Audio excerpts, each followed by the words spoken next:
Sam Langford is the greatest fighter in history to truly defy weight divisions. Even the legendary 8 Division World Champion Manny Pacquiao had a ceiling, but Sam boxed successfully all the way from lightweight up to heavyweight. Perhaps only Georges Carpentier passes this, but he boxed nowhere near the level of opposition across every weight division Sam boxed. French light heavyweight world champion Carpentier boxed all the way from flyweight to heavyweight. Amazingly, his biggest fights were at heavyweight, especially against Jack Dempsey, where they drew 90,000 spectators and boxing's first ever $1 million gate.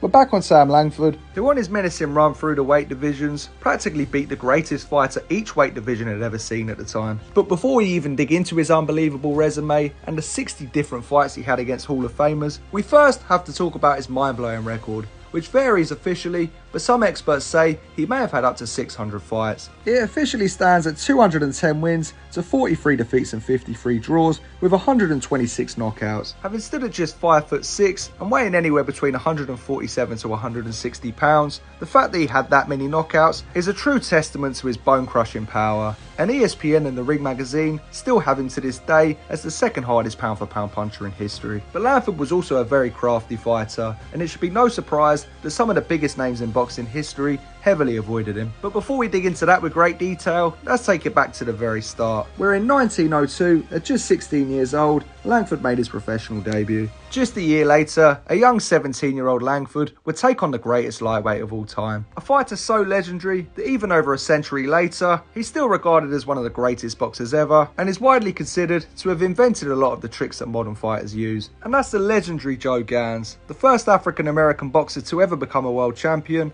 at a time where he was just 1 year into his iconic reign as lightweight world champion. Already 168 fights into his career, Gans was considered a heavy favourite against the 17-year-old Langford. But Langford pulled off an amazing upset that still to this day remains one of the best victories ever, defeating Gans, who many at the time considered the greatest boxer to ever live. Just a few months later, he would start his 6-fight saga against the Hall of Famer Jack Blackburn, a man who after his career would become a legendary coach, guiding Joe Louis through his 12 years of dominance. And just a year after defeating the greatest lightweight of all time in Gans, he moved up to challenge the welterweight world champion, Barbados Joe Walcott, a man who many considered was the greatest welterweight of all time at the time. Many felt that Langford had bested Walcott and deserved the world welterweight title, but controversially, the fight was scored a draw. Langford would also go on to score 4 victories against the man that beat Barbados Joe Walcott in young Peter Jackson. And then, just a year after his welterweight title bid, Langford decided to move up to heavyweight, where he would face Hall of Famer Joe Jeanette, scoring a points win and suffering a TKO defeat within months, just weeks before he'd face off against one of the greatest heavyweight champions of all time in Jack Johnson. Despite being completely dwarfed by Johnson, Langford managed to go the full 15 rounds. He managed to give Johnson a tough fight and a spirited effort. Some sources even suggest he dropped Johnson, although they're unofficial. Johnson would later win the heavyweight world title out in Australia when he defeated Tommy Burns. He'd never fight Langford again, despite Sam consistently chasing the fight. Typically in the 1900s and 1910s, many of the best black fighters in the world wouldn't get given a shot at the title. After Johnson had won the heavyweight crown, many of the greatest black fighters of all time were never given a shot at the crown. And it was Langford's fight against these giants that truly cemented him as a legend. He would partake in an incredible 17-fight saga against the heavyweight Harry Wills, a man so good, many consider him the greatest heavyweight champion that has never crowned. And by some experts, is still considered one of the greatest heavyweights of all time, despite never getting a title shot. And although he lost more often than he won against Wills, he was still able to knock him out.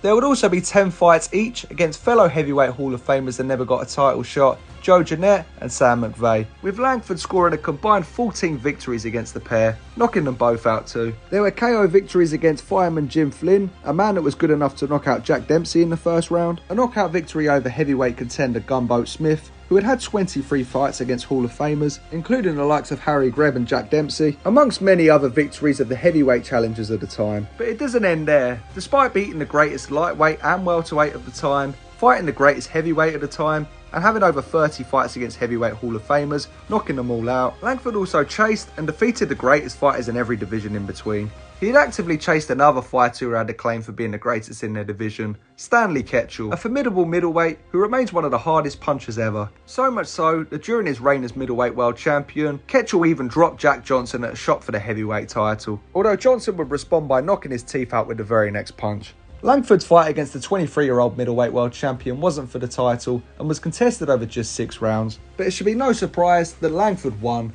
Unfortunately, Ketch was murdered the next year on his farm, shot to death at just 24 years old, and Langford never got that shot at the middleweight title. It's also worth noting that Langford knocked out the great middleweight world champion Tiger Flowers, a man that was good enough to beat Harry Greb, and would score a knockout victory over the light heavyweight champion of the world, fellow Hall of Famer Philadelphia Jack O'Brien. So to quickly backtrack and cover Langford's career so far, he went and defeated the greatest lightweight of all time, was robbed against the greatest welterweight of all time, both in which he was under 20 years old, would then defeat the man who defeated Walcott multiple times, would then go the distance with the greatest heavyweight of all time, would then knock out every heavyweight Hall of Fame contender in well over 30 fights, would defeat two of the greatest middleweights of all time, one via knockout, and would knock out the light heavyweight champion of the world. It's a career that is completely and utterly unbelievable. And although you're probably blown away by this, it's worth noting that Langford was never a world champion. Lots of the great fighters would either flat out refuse to fight him or wouldn't put their title on the line when they boxed him. He actually became so avoided in America that he had to travel the world for fights. He earned a lot of money and became a celebrity boxer doing this, but this is where his record gets a bit hazy. Some people believe that he may have had anywhere up to 600 fights, meaning his 126 knockouts would be considerably higher. But officially, his career stands at just over 300 professional contests. Unfortunately, like many of the great fighters, he was boxed on far too long, losing his money. He was blinded in the ring by an opponent and was permanently blinded in one eye. Towards the end of his career, after losing his reflexes, he sometimes had to be guided to the ring. But he never lost his insane strength and that legendary punch. And even in this weakened state, the new heavyweight champion Jack Dempsey still flat out refused to fight him, opting for easier fights. Years after his career had finished, he'd completely fallen off the grid and people didn't know where he was, until he was found in a derelict basement, completely blind, with no money. But despite his situation, he remained positive until he died in 1956. Well, Sam, tell me, how long have you been ill? I've been ill for the last 5 years. And I tell you, boys, it's great to be able to see again. When you can get out and look at the birds and young girls going by. Your manager wanted to match you against the great Sam Langford, and you say in the book that you didn't take the match because you felt that Langford would have knocked you out. That's right. And my opinion now is the same as ever. I think Langford was one of the greatest fighters we ever had, Ed. And if I'd have fought him, I probably would have got knocked out. And I'm glad I never had the opportunity to.